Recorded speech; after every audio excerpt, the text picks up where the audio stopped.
A ver, pensemos un momento en la palabra crimen.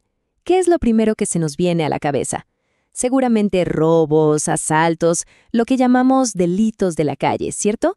Bueno, en este análisis vamos a meternos con otro tipo de delincuencia, una mucho más sigilosa, que se esconde a plena vista y que, como veremos, tiene un impacto económico y social que es, bueno, inmensamente mayor. Ok, vamos al grano. Esta frase de Bob Dylan, de por allá de 1962, le da justo en el clavo. Nos dice algo fundamental.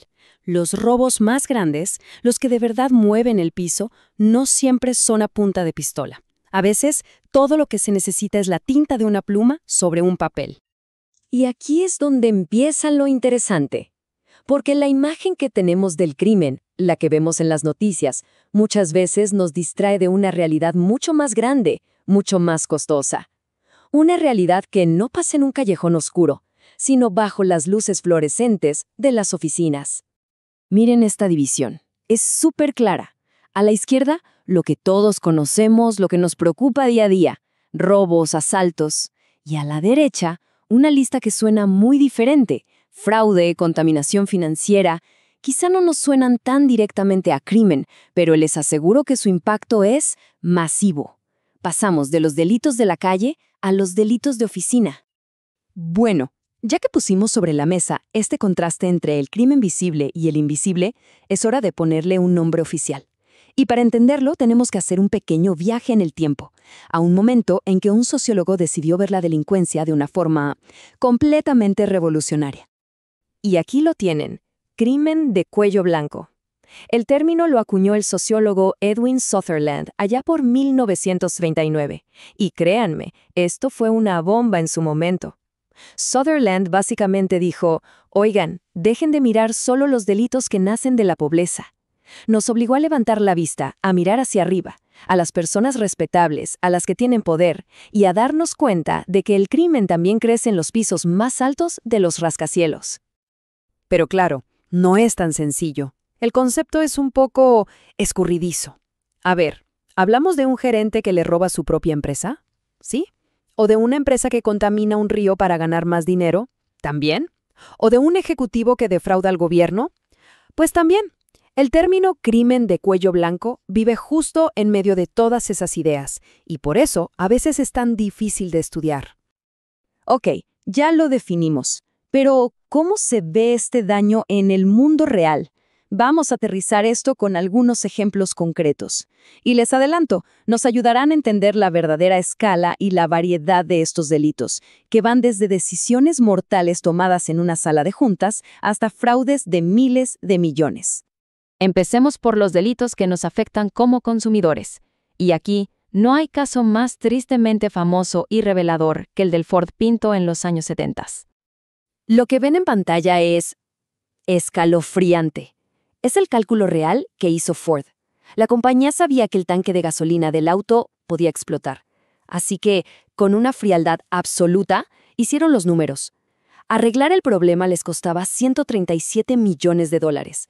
Y pagar las indemnizaciones por las muertes y quemaduras que sabían que iban a ocurrir, menos de 50 millones.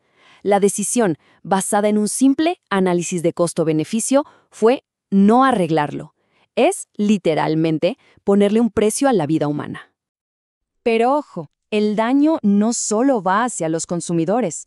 Ahora giremos la vista hacia adentro, hacia los empleados. Las violaciones de salud y seguridad en el trabajo son otra área crítica de todo esto. Para que nos hagamos una idea de la magnitud, esta cifra, 18,000 millones de libras, es el costo anual estimado de las lesiones y enfermedades laborales solo en el Reino Unido. Y no estamos hablando de accidentes o de mala suerte. Muchísimas veces esto es el resultado directo de la negligencia, de poner la producción por encima de la seguridad de las personas. Y luego hay otro tipo de delito, uno donde la víctima no es una persona clara y visible. Aquí se ataca el sistema completo. Estamos hablando de fraudes masivos. Por ejemplo, el llamado fraude carrusel con el IVA. Es un esquema súper complicado de importaciones y exportaciones para reclamar devoluciones de impuestos que no corresponden.